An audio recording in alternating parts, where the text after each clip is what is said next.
বিশ্বের সব প্রান্তের মানুষ এখন যে জ্বরে ভুগছে সেটি হচ্ছে ইরান, ইসরায়েল এবং আমেরিকার এই যুদ্ধ। তথাপি মধ্যপ্রাচ্যে যে যুদ্ধ চলছে এটি শুধু ইরাক, ইরান বা ইসরায়েলের মধ্যে সীমাবদ্ধ নয়, এটি ছড়িয়ে পড়েছে সৌদি আরব, বাহরাইন, কুয়েত, কাতার, ওমান, আরব আমিরাত সহ মধ্যপ্রাচ্য যতগুলো রাষ্ট্র আছে প্রায় সবগুলি রাষ্ট্রতে। তারপরে সিরিয়াতে আছে, ইয়েমেনে আছে, তারপরে লেবানন তো প্রতিদিন চলছে। এইরকম একটা অবস্থায় এই জায়গায় যুদ্ধটি হলে সারা পৃথিবীতে তার কিভাবে কম্পন অনুভূত হচ্ছে দেখেন। পৃথিবীর প্রায় সকল প্রান্তে জ্বালানি সংকট দেখা দিয়েছে। বিশেষ করে এশিয়ার দেশগুলোর যে জ্বালানি সেটার বেশিরভাগই এই মধ্যপ্রাচ্য থেকে সরবরাহ করা হয়। আর এটি হরমুজ প্রণালী হয়ে, আপনারা জানেন যে ইরান এবং সৌদি আরবের মাঝামাঝি যে প্রণালীটি সেটি হচ্ছে হরমুজ প্রণালী। এই প্রণালীতেই কুয়েত অবস্থিত, এই প্রণালীতেই বাহরাইন, এখানেই দুবাই, এখানেই কাতার এবং এখানেই সৌদি আরবের সবচেয়ে বড় অংশ। আর ইরান তো রইলই। তাহলে দেখেন যে এই হরমুজ প্রণালীটাই মূলত তেলের সরবরাহের ক্ষেত্রে সবচাইতে বড় ভূমিকা রেখে এসেছিল। এখন এই হরমুজ প্রণালী দিয়ে তেল যখন যেতে পারছে না, তখন সারা পৃথিবীতে হাহাকার পড়ে গেছে। বিশেষ করে এশিয়ার উন্নয়নশীল দেশ Bharat, Pakistan, Bangladesh, Indonesia, Malaysia, Japan, China. তবে চায়নার বিকল্প উৎস আছে, ভারতেরও বিকল্প উৎস থেকে রাশিয়া থেকে দীর্ঘদিন থেকে তেল মজুত করে রেখেছে।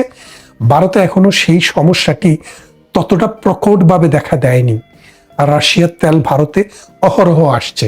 তাহলে এখন সমস্যাটি মূলত ইন্দোনেশিয়া, জাপান, বাংলাদেশ, পাকিস্তান, আফগানিস্তান এই অঞ্চলে চরম আকার ধারণ করেছে। আর আমেরিকা সেই 7 সাগরের তীরে ওপারে বসে তারা কিন্তু কোনো দুঃখে নাই, কষ্টে নাই, তাদের কিন্তু যুদ্ধের কোনো হাহাকার নেই। কেননা ইরানের এমন কোনো ক্ষেপণাস্ত্র নেই যেটি ইরান থেকে আমেরিকা পর্যন্ত ছুটতে পারে, যার কারণে যুদ্ধ যতই হবে আমেরিকা ইনভলভ থাকবে, কিন্তু আমেরিকার ভূমিতে কোনো যুদ্ধ হবে না। যার কারণে এই যুদ্ধটি মূলত এশিয়ার যুদ্ধ, এই যুদ্ধটি মূলত মধ্যপ্রাচ্যের যুদ্ধ, এই যুদ্ধটি মূলত আরব ভূখণ্ডের লোহিত সাগর এবং পারস্য উপসাগরের যুদ্ধ। এই যুদ্ধটি আমাদের তথা দক্ষিণ পূর্ব এশিয়া সহ এশিয়ার মধ্যপ্রাচ্যের অস্তিত্বের সংগ্রাম। এখন এই সংগ্রামে কারা জিতবে, কারা হারবে সেটা বড় কথা নয়, কিন্তু এই যুদ্ধে কত মানুষ মারা যাচ্ছে, কত মানুষের জীবন যাচ্ছে সেটা কিন্তু সবচেয়ে বড় হয়ে দেখা দিয়েছে। আপনি দেখেন বাংলাদেশে 2 রকমের খবর আপনি দেখবেন, মিডিয়াতে যান, ব্লগে যান, আপনি দেখবেন ইরান অলরেডি আমেরিকাকে হারিয়ে জয়লাভ করে ফেলেছে। যেমনটা 1991 সালে যখন সাদ্দাম হোসেনের সাথে আমেরিকার যুদ্ধ হয়েছিল, এইরকমই বাংলাদেশের পত্রপত্রিকায় নিউজ আসছিল।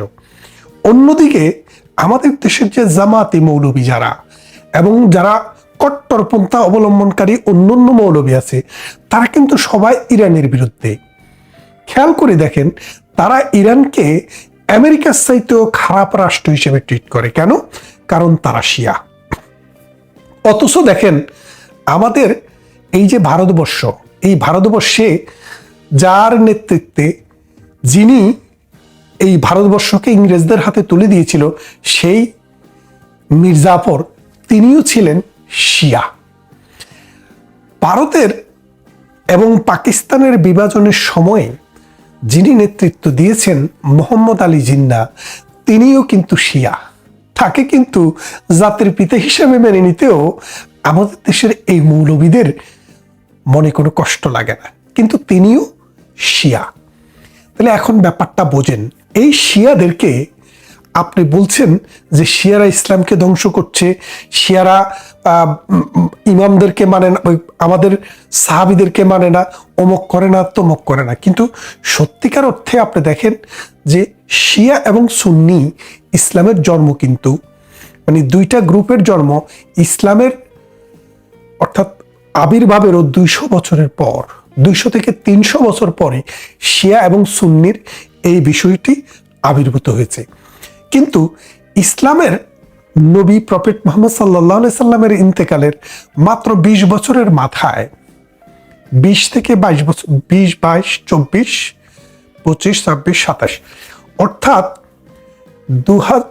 632 সাল থেকে 664 সাল পর্যন্ত সময়ের ভিতরে এই 32 বছরে 4 জন খলিফার মধ্যে 3 জন খলিফাকে নির্মমভাবে হত্যা করা হয়েছে।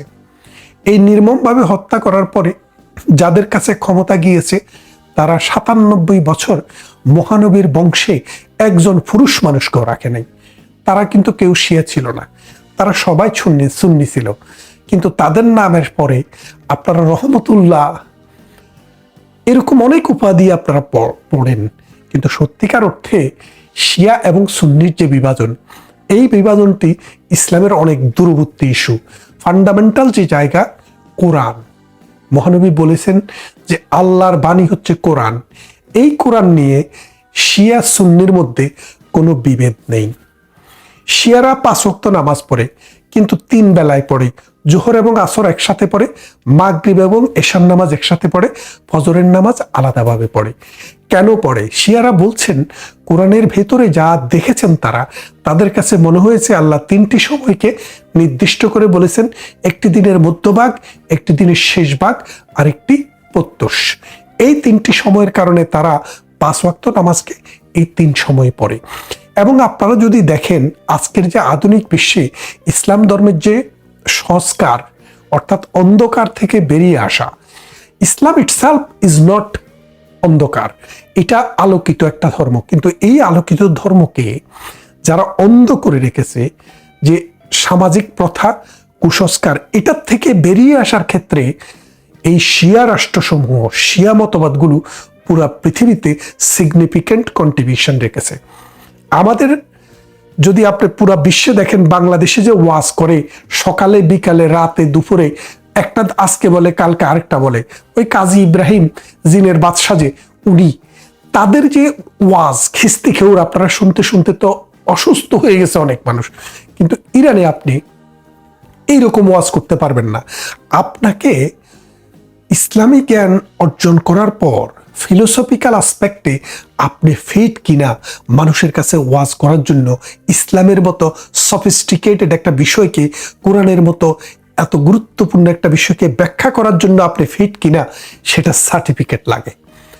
এবং ইসলামী বিশ্বে পুরা এই যে সৌদি আরব, বাহরাইন, কুয়েত, কাতার, ওমান, আবুধাবি যা বলতেছেন, এটা কিন্তু সবাই সুন্নি।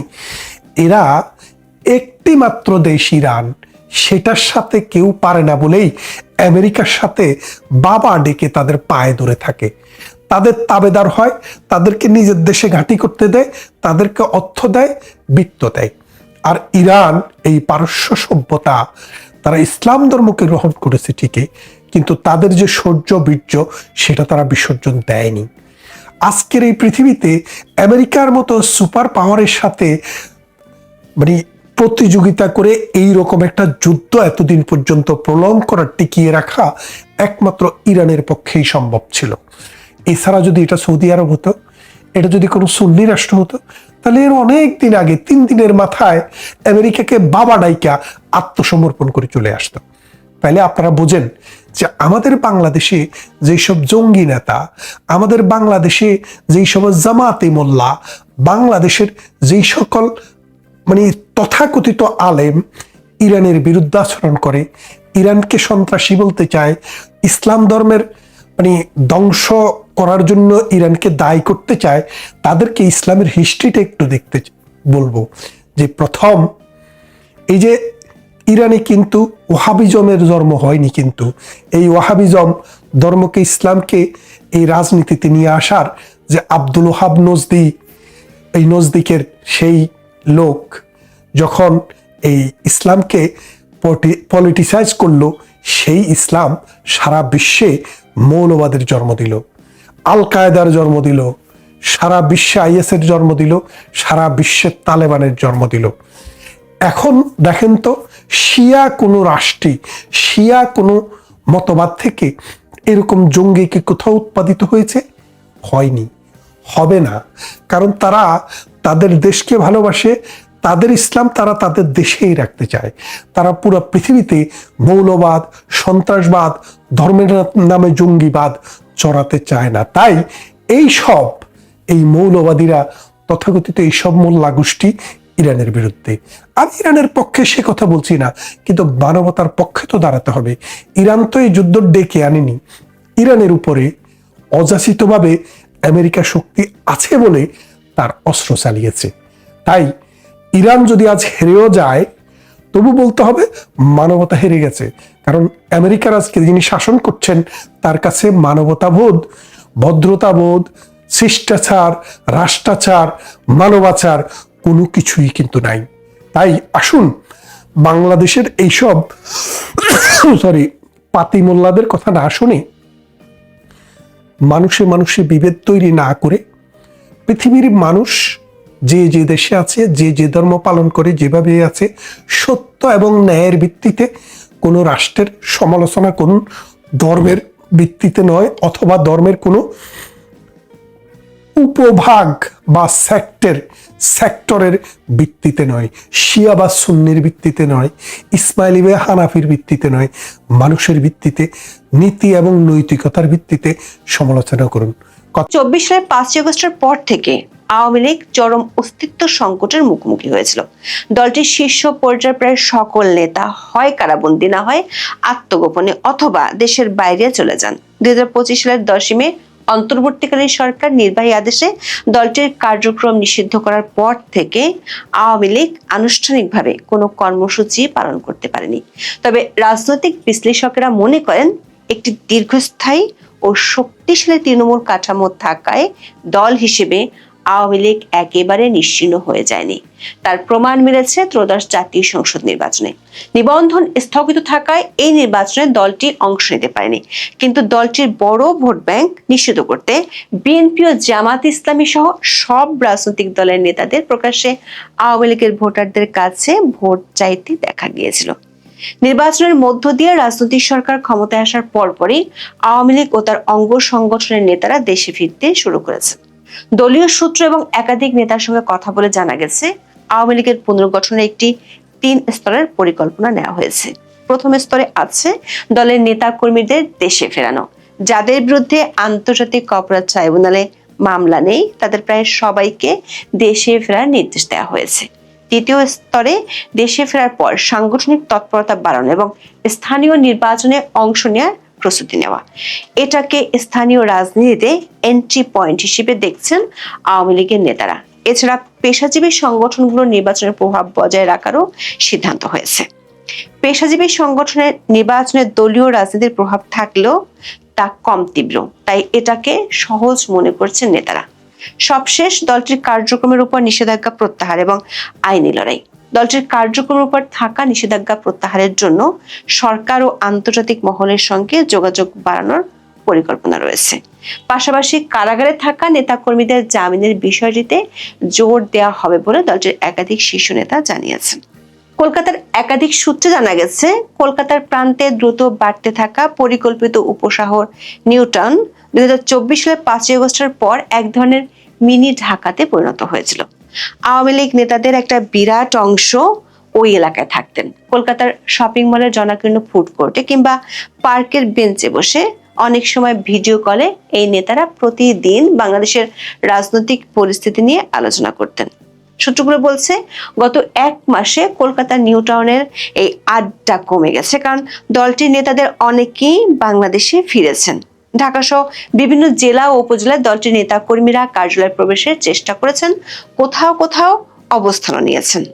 দলটির শীর্ষস্থানীয় কয়েকজন নেতা মনে করেন, সরকার ও প্রশাসনের উপর মহল থেকে সবুজ সংকেত পেলে ইতিবাচক ধারার রাজনীতিতে ফিরবেন তারা। এর মধ্যে কলকাতায় থাকা নেতাদের একটি দল দিল্লিতে গিয়ে দলের সভানেত্রী শেখ হাসিনার সাথে সাক্ষাৎ করবেন। তারপরে ওই দলটি বাংলাদেশে ফিরবে। দলটির সূত্রে জানা গেছে, শেখ হাসিনা ত্রয়োদশ জাতীয় সংসদ নির্বাচনের পর ভার্চুয়ালি নেতাকর্মীদের সঙ্গে কথা বলেছেন। এর মধ্যে অন্তত দুটি বড় কর্মসূচিতে আত্মগোপনে থাকা নেতাকর্মীদের দেশে ফেরার তাগিদ দিয়েছেন তিনি। পাশাপাশি স্থানীয় নির্বাচনের জন্য এখন থেকেই প্রস্তুতি নেওয়ার পরামর্শ দিয়েছেন। দলের শীর্ষ নেতাদের সাথে একটি বৈঠকে শেখ হাসিনা দল পুনর্গঠনেরও কথা বলেছেন। সেক্ষেত্রে সবচেয়ে বড় প্রশ্ন হলো, শীর্ষ পর্যায় থেকে কাদের বাদ দেওয়া হবে। দলটির অভ্যন্তরীণ সূত্রে জানা গেছে, শেখ হাসিনা নিজেই অনেক প্রভাবশালী নেতাকে তাদের ব্যর্থতার জন্য দায়ী করেছেন। শেখ হাসিনা বর্তমানে দেশে অবস্থানরত নেতাদের মধ্যে অপেক্ষাকৃত কম পরিচিত কিন্তু মাঠ পর্যায়ে দক্ষ কর্মীদের দায়িত্ব দেওয়ার পরিকল্পনা করছেন। জেলা ও মহানগর পর্যায়ে অনেক নতুন মুখ উঠে আসছে, যারা 5ই আগস্টের পর থেকে হামলা মামলা সামলে সংগঠনের হাল ধরে রেখেছেন। আওয়ামী লীগের শীর্ষ পর্যায়ের নেতারা বলছেন, বর্তমান বাস্তবতায় আওয়ামী লীগ তার সাংগঠনিক কাঠামোকে নতুনভাবে সাজাতে চাইছে। এ লক্ষ্যে দীর্ঘদিন ধরে দলীয় কার্যক্রম থেকে বিচ্ছিন্ন, অযোগ্য কিংবা বিতর্কিত ব্যক্তিদের বাদ দিয়ে নতুন নেতৃত্বকে সামনে আনার উদ্যোগ নেওয়া হয়েছে। বিশেষ করে ত্যাগী, আদর্শবান এবং মাঠ পর্যায়ের সক্রিয় নেতা কর্মীদের গুরুত্ব দেওয়া হচ্ছে পুনর্গঠনের এই প্রক্রিয়ায়। দর্শক, আওয়ামী লীগের সর্বশেষ জাতীয় সম্মেলন অনুষ্ঠিত হয়েছিল 2023 সালে। ওই সম্মেলনে 81 সদস্যের কেন্দ্রীয় কার্যনির্বাহী সংসদ গঠিত হয়েছিল। এই কমিটির সভাপতি মণ্ডলীতে ছিলেন 19 জন নেতা। সভাপতি মণ্ডলীর সদস্য মতিয়া চৌধুরী সরকার পতনের পর মারা যান। কাজী জাফরুল্লাহ, আব্দুর রাজ্জাক, ফারুক খান, শাহজাহান খান, মোস্তফা জালাল মহিউদ্দিন এবং কামরুল ইসলাম কারাগারে। এছাড়া ইঞ্জিনিয়ার মোশাররফ হোসেন গ্রেপ্তার হলেও গত বছর অগস্টে তার শারীরিক অবস্থার অবনতি হলে জামিনে মুক্তি পান। সাধারণ সম্পাদক ওবায়দুল কাদের ভারতে আছেন। কেন্দ্রীয় কমিটির নেতাদের মধ্যে যুগ্ম সাধারণ সম্পাদক দীপু মনি, প্রচার ও প্রকাশনা সম্পাদক আব্দুস সোবহান গোলাপ ও সাংগঠনিক সম্পাদক আহমেদ হোসেন গ্রেপ্তার হয়েছেন। দলটির একাধিক সূত্রে জানা গেছে, 81 সদস্যের কেন্দ্রীয় কমিটির মধ্যে বিদেশে আছেন প্রায় 35 থেকে 40 জন, কারাগারে আছেন প্রায় 15 থেকে 20 জন এবং দেশে আত্মগোপনে আছেন বাকিরা। মাত্র হাতে গোনা কয়েকজন প্রকাশ্যে রয়েছেন, তাদের কারণে অকারণে বাড়িতে হামলার ঘটনা ঘটছে। আওয়ামী লীগের নেতাদের মধ্যে বেশ কয়েকজনের সঙ্গে কথা বলে জানা গেছে, মোটা দাগে ভারত, যুক্তরাজ্য, যুক্তরাষ্ট্র ও কানাডা, এই 4 দেশে আওয়ামী লীগের নেতাদের উপস্থিতি সবচেয়ে বেশি। আওয়ামী লীগ, যুবলীগ, ছাত্রলীগ সহ দলটির অঙ্গ সংগঠনের নেতাদের মধ্যে ভারতে ছিলেন 765 জন। আবার কিছু নেতা আছেন অন্য দেশ থেকে ভারতে আসা যাওয়া করেন। দলটির গঠনতন্ত্র অনুযায়ী কেন্দ্রীয় কমিটির যে কোনো পরিবর্তনের জন্য কাউন্সিল বা জাতীয় সম্মেলনের প্রয়োজন হয়, কিন্তু নিষেধাজ্ঞার মধ্যে কাউন্সিল ডাকা সম্ভব নয়। সেক্ষেত্রে বিকল্প পথ হিসেবে অ্যাডহক কমিটি বা জরুরি আহ্বায়ক কমিটি গঠনের কথা ভাবা হচ্ছে বলে জানা গেছে। দলীয় সূত্র বলছে, শেখ হাসিনা নিজেই এই কমিটির সভাপতি থাকবেন, যদিও অন্তর্বর্তী সরকার আমলে শেখ হাসিনাকে বাদ দিয়ে রিফাইন্ড আওয়ামী লীগ গঠনের কথা শোনা গিয়েছিল। তবে দেশে ও দেশের বাইরে থেকে করা ওই চেষ্টা ভেস্তে গেছে। দলটির সাধারণ সম্পাদক পদে কে আসবেন সেটা নিয়ে এখন বেশ আলোচনায় চলছে। ওবায়দুল কাদেরের ভবিষ্যৎ নিয়ে দলের মধ্যে প্রশ্ন আছে। এমনকি শেখ হাসিনা নিজেই এখনো পর্যন্ত ওবায়দুল কাদেরকে ডেকে পাঠাননি। হাসান মাহমুদ, খালেদ মাহমুদ চৌধুরী ও মাহবুব আলম হানিফের মতো নেতারা এখনো শেখ হাসিনার সাথে সাক্ষাৎ করতে পারেননি। দল পুনর্গঠনের ক্ষেত্রে বিস্ফোরা নেতাদের একটি তালিকা তৈরি করা হচ্ছে। এটাকে বলা হচ্ছে পুনর্গঠন তালিকা, যেখানে বাদ দেওয়া হয়েছে দলের শীর্ষ অনেক নেতাকে। দলটির যেসব নেতা ইউরোপ, আমেরিকা বা কানাডাতে আছেন, তাদের কপাল যে পুড়ছে এটি নিশ্চিত হওয়া গেছে। দলের নেতাকর্মীরা মনে করেন 5ই আগস্টের পর যারা ইউরোপ, আমেরিকা ও কানাডাতে আছেন, তাদের প্রায় সবার বিরুদ্ধে দুর্নীতির গুরুতর অভিযোগ আছে। এসব নেতাদের অনেকেই গত 1.5 বছরে দিল্লিতে গিয়ে শেখ হাসিনার সাথে সাক্ষাৎ করার চেষ্টা করেও সফল হননি। যে নেতারা দেশে আছেন এবং গ্রহণযোগ্যতা আছে, তাদেরকে সামনে নিয়ে আসার চেষ্টা করা হবে বলে সিদ্ধান্ত নেওয়া হয়েছে। তবে দ্বাদশ সংসদের অনেক এমপিকে বাদ দেওয়া হতে পারে। এসব এমপির একটি বড় অংশ এখন দেশে নেই। যারা আছেন তাদের মধ্যে অনেকে পরিচয় গোপন করে আছেন, কিন্তু এই সংসদ সদস্যদের মধ্যে যারা তাদের এলাকায় উন্নয়নমূলক কাজের জন্য পরিচিত ছিলেন এবং যাদের বিরুদ্ধে দমনপীড়ন ও দুর্নীতির অভিযোগ নেই, তাদের দায়িত্ব দেয়া হতে পারে। শেখ হাসিনা বর্তমানে দেশে অবস্থানরত নেতাদের মধ্যে অপেক্ষাকৃত কম পরিচিত কিন্তু মাঠ পর্যায়ের দক্ষ কর্মীদের দায়িত্ব দেওয়ার পরিকল্পনা করছেন। জেলা ও মহানগর পর্যায়ে অনেক নতুন মুখ উঠে আসছে, যারা 5ই আগস্টের পর থেকে হামলা মামলার সামনে সংগঠনের হাল ধরে রেখেছেন। তাদের অনেককে দায়িত্ব দেওয়া হতে পারে। স্থানীয় সরকার নির্বাচনের প্রস্তুতি শুরু হলে দলের জেলা পর্যায়ের কমিটিগুলো পুনর্গঠন করা হতে পারে। এই প্রক্রিয়ায় স্থানীয়ভাবে গ্রহণযোগ্য নেতাদেরই দায়িত্ব দেওয়া হবে। দলীয় সূত্র বলছে, প্রতিটি জেলায় একটি করে অ্যাডহক কমিটি গঠন করার পরিকল্পনা আছে। এই কমিটি সংশ্লিষ্ট জেলায় স্থানীয় নির্বাচনের প্রস্তুতি নেবে এবং দলের সংগঠন পুনরায় দাঁড় করানোর কাজ করবে। স্থানীয় সরকার নির্বাচনকে আওয়ামী লীগ এন্ট্রি পয়েন্ট হিসেবে দেখছে। আওয়ামী লীগের কৌশল হলো নিষেধাজ্ঞা থাকলে স্বতন্ত্র প্রার্থী হিসেবে নিজেদের সমর্থকদের দাঁড় করানো, নিষেধাজ্ঞা উঠে গেলে আনুষ্ঠানিকভাবে দলীয় প্রতীকে অংশ নেওয়া। দল পুনর্গঠনের পাশাপাশি আন্তর্জাতিক পর্যায়ে যোগাযোগ বাড়াচ্ছে দলটি। বিশেষ করে আওয়ামী লীগের কার্যক্রমের উপর নিষেধাজ্ঞা তোলার ক্ষেত্রে আন্তর্জাতিক চাপ বাড়ানোর কৌশল নেওয়া হয়েছে। এক্ষেত্রে 3টি লবিস্ট গ্রুপের সাথে এরই মধ্যে কাজ শুরু করেছে দলটি। আওয়ামী লীগের একাধিক সূত্র বলছে, দল পুনর্গঠনের এই উদ্যোগ তাদের জন্য একটি গুরুত্বপূর্ণ মোড় ঘোরানোর প্রচেষ্টা। অতীতে বিভিন্ন সময় রাজনৈতিক সংকট, সামরিক শাসন এবং দমন পীড়নের মুখে পড়েও দলটি টিকে থেকেছে এবং পুনরায় সংগঠিত হয়েছে। ফলে বর্তমান পরিস্থিতিকেও সেই ধারাবাহিকতায় অংশ হিসেবে দেখছেন অনেকে। দলটির তৃণমূল পর্যায়ের কয়েকজন নেতা যারা ভারত থেকে ফিরে এসেছেন, তারা নাম প্রকাশ না করার শর্তে বলেছেন, দীর্ঘদিন ধরে উপেক্ষিত ও বঞ্চিত কর্মীদের সামনে আসার সুযোগ তৈরি হবে এই পুনর্গঠনের মাধ্যমে। বিশেষ করে অন্তর্বর্তী সরকার আমলে রিফাইন্ড আওয়ামী লীগ ইস্যুতে অনেক বিশ্লেষক 1976 সালের পরের আওয়ামী লীগের রেফারেন্স টেনে এনেছিলেন, কিন্তু 1/11-এর তিক্ত অভিজ্ঞতা থাকায় কোনো নেতাই সংস্কারবাদী আওয়ামী লীগে সাড়া দেয়নি। এখন দলের ভেতরে নতুন নেতৃত্ব তৈরির বিষয়টিকেও বিশেষ গুরুত্ব দেওয়া হচ্ছে বলে দাবি করছেন দলটির নেতারা। এখন এ পর্যন্ত। সবাই